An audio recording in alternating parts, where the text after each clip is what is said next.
Hai semua, hari ni Nadia nak tunjukkan cara macam mana nak buat krim puff durian yang sangat sedap dan sangat-sangat mudah. Jom kita tengok apa dia bahan yang diperlukan dan macam mana kita nak buat krim puff yang macam ni. Okey, mula-mula kita akan masukkan 2 biji telur kuning. Kita akan pakai telur kuning saja dan kita akan masukkan dekat dalam kuali. Kuali ni kita tak panaskan dulu. Kita akan gaul semua bahan bagi sebati, baru kita akan panaskan kuali. Okay, dan kalau sesiapa yang tengok video Nadia sebelum ni, kalau Nadia masukkan telur kuning ni dia agak hanyis sikit kan. Jadi kita akan campur sedikit esen vanila, lebih kurang dalam 1 sudu kecil. Okey. Okay, bahan seterusnya kita akan pakai gula pasir. Gula pasir ni dalam 40 gram, tapi kalau siapa tak ada penimbang gram, boleh lebih kurang, dia dalam 2 sudu setengah besar gula pasir. Okay, dan kita akan gaulkan lah bagi dia sebati. Satu kan, kalau kita pakai ni nanti kita punya kuali akan calar kan. Jadi dia tukar, dia akan pakai spatula je, so permukaan dia tak adalah calar. Lepas dia agak sepati, kita akan masukkan isi durian. Isi durian ni dalam 55 gram. Lebih kurang Nadia guna tadi 2 biji, 2 ulas durian.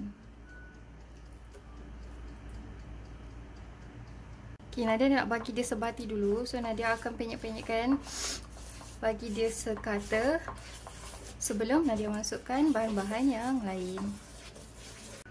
Okay, lepas tu kita akan masukkan susu. Susu ni Nadia pakai susu full cream, apa je lah susu yang ada. Susu ni dalam 200 ml. Kalau sesiapa yang tak ada penyukat ni, biasanya satu cawan kita adalah 250 ml. Jadi 200 ml ni kurang sikit je daripada satu cawan penuh. Sama juga, kita akan gaul sebati sebelum kita masukkan bahan yang seterusnya. Okay, lepas tu kita akan pakai tepung gandum.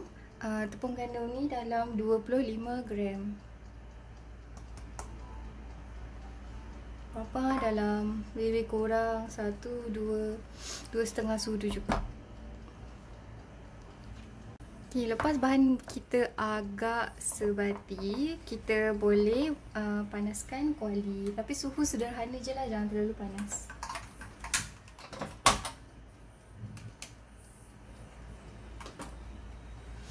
Okay, tujuan kita masak custard dulu sebelum kita buat puff dan juga whipping cream adalah custard ni dia memerlukan masa yang agak lama untuk sejuk. Jadi bila kita dah buat ni, sementara tu kita boleh buat puff dan juga whipping cream. Jadinya bila kita dah habis buat puff dengan whipping cream tu, nanti custard kita pun dah sejuk dan kita dah boleh terus hidang lah tanpa kita tunggu masa yang lama. Kita akan kacau kita punya adunan custard ni sampai dia jadi pekat dan likat. Kita kacau je, jangan biarkan tanpa kacau lah, sebab takut nanti dekat bawah dia jadi berkerak. Okay, time ni kita dah boleh rasa juga kita punya adunan ni manis ke tak manis ke. Tapi bagi Nadia dah cukup manis. Kalau sesiapa rasa kurang manis boleh tambah.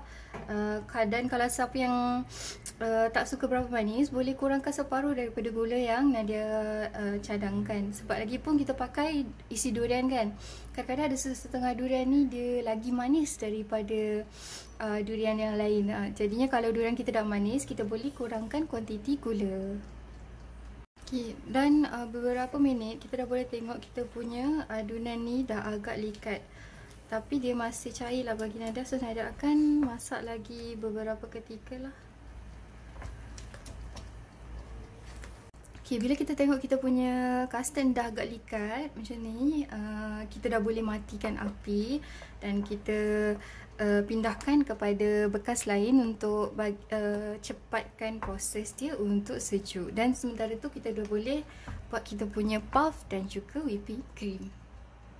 Okey, untuk puff kita, cream puff kita akan gunakan butter. Butter ni dalam lebih kurang 40 gram. Boleh pakai unsalted butter, tapi Nadia tak ada, jadi Nadia pakai salted butter je. Dan kita akan cairkan dekat kuali. Kuali ni jangan lupa on api, buka api dia. Bila butter kita dah agak cair, kita akan masukkan 100 ml air.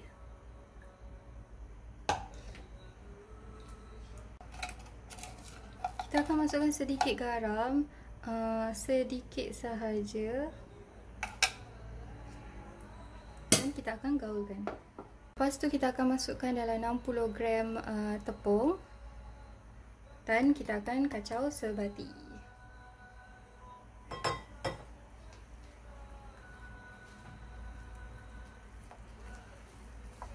Bila kita punya tepung dah sebati, adunan tepung kita dah sebati, kita akan masak seketika lebih kurang 3 minit macam tu dekat atas api.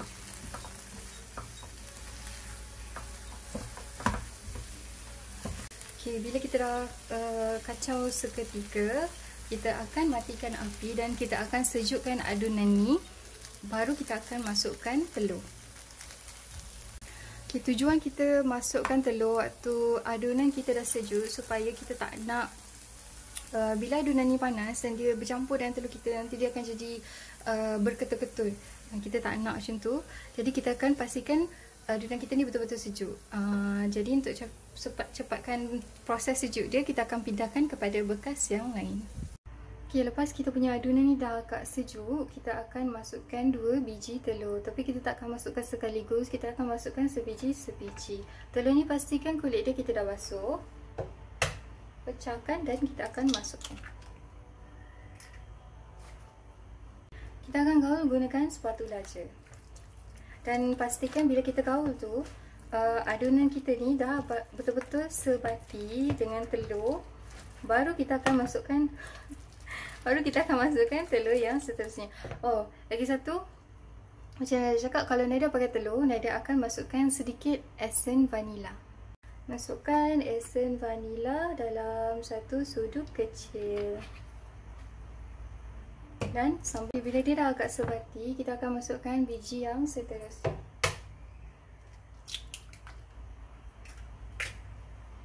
Macam biasa, kita akan gaul bagi sebati.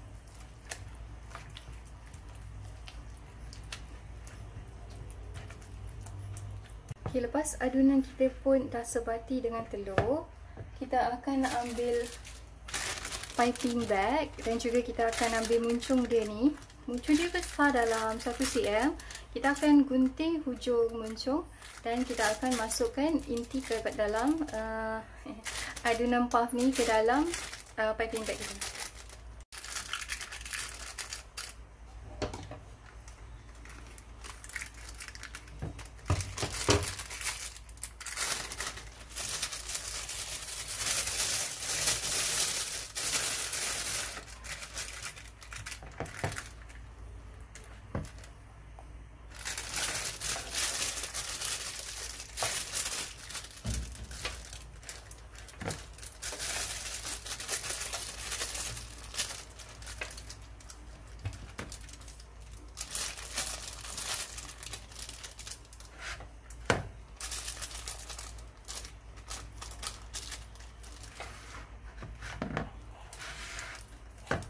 Okay, lepas tu kita akan sediakan baking paper. Kita akan lalaskan tempat pembakar kita dengan baking paper dan bawah baking paper ni kita akan letak sedikit adunan ni supaya waktu kita pipe kita punya puff tu, kita punya adunan ni dia tak bergerak-gerak.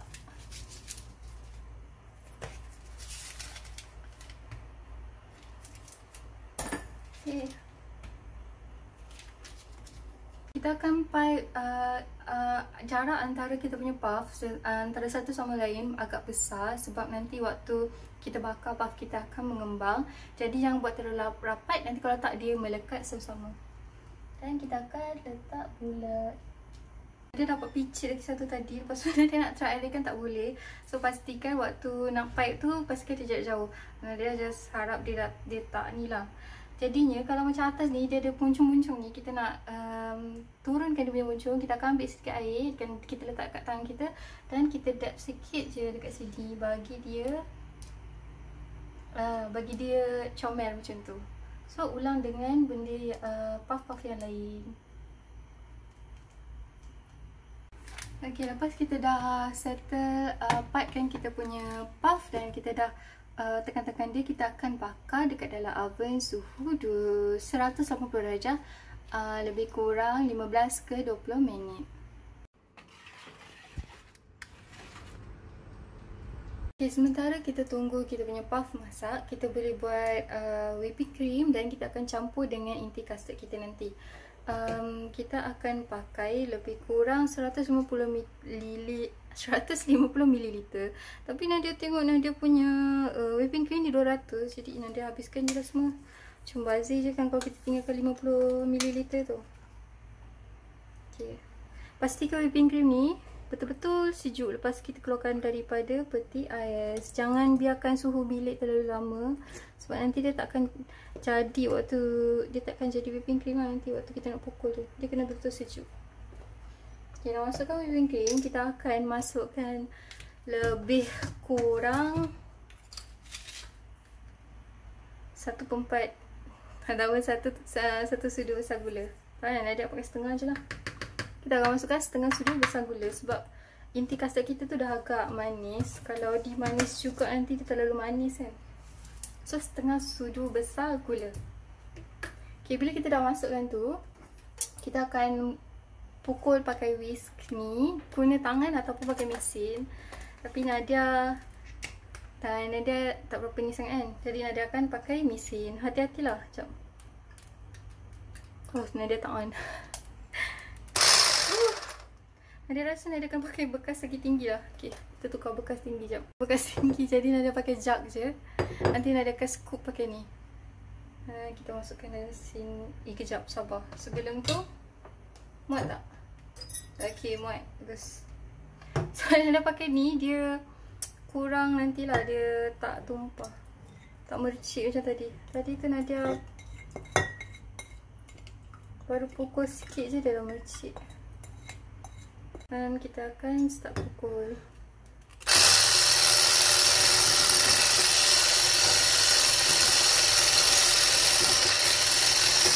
Pastikan bila kita pukul whipping cream ni, kita jangan overbeat. Maknanya kita terlebih pukul, nanti kita punya whipping cream akan pecah dan dia takkan jadi pecah lah. Jadi kita nak tahu kita dah pukul tu dah elok ke tak. Nampak kan dalam tu? Bila kita buat macam ni, tak jatuh pun. Okay, kita boleh sekarang kita boleh kaup dan kita akan campurkan dengan kita punya inti custard lah. Bila kita dah bagi dia sebati, kita akan dapat inti yang macam ni. Kalau pakai isi durian, dia memang tak akan jadi lembut sangat sebab isi durian tu sendiri dia akan ada berketul-ketul kan. Jadi ini pun dah okey. Lepas tu kita akan ambil piping bag dan kita akan masukkan isi ni semua dekat dalam piping bag. Sementara kita tunggu cream puff kita masak, inti ni kita akan simpan dalam peti ais supaya bila kita nak picit dekat dalam puff kita, dia agak pejal, tak berapa cair lah. Okay, lipat dan kita akan masukkan.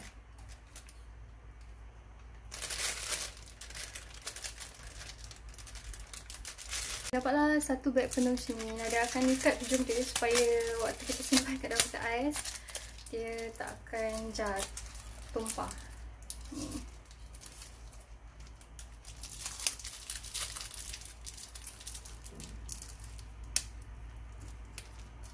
Okay, boleh simpan dalam peti ais.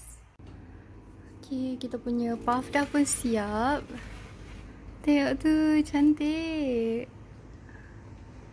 180 darjah 20 minit. Dan kita akan bagi dia sejuk, baru kita akan pipe kita punya inti.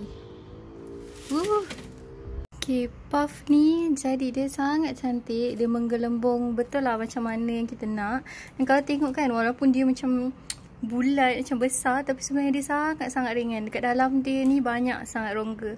Jadinya bila kita dah tunggu dia sejuk, kita akan lubangkan sikit dekat sini dan kita akan cucuk kita punya inti custard yang kita dah buat.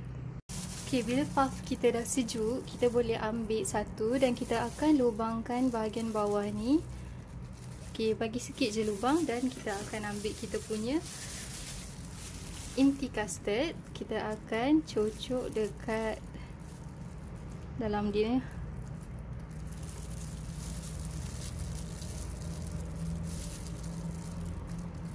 Okey.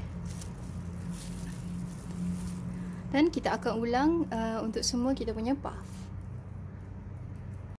Okey, cream puff kita dah pun siap. Ini adalah inti selepas kita potong. Sangat-sangat sedap dan sangat-sangat creamy. Kepada siapa yang suka tengok video Nadia tapi belum subscribe, jangan lupa subscribe, like, komen dan share apa pendapat korang tentang resepi ni. Dan kalau ada nak minta apa-apa resepi, boleh tinggalkan dekat komen bawah. Selamat mencuba.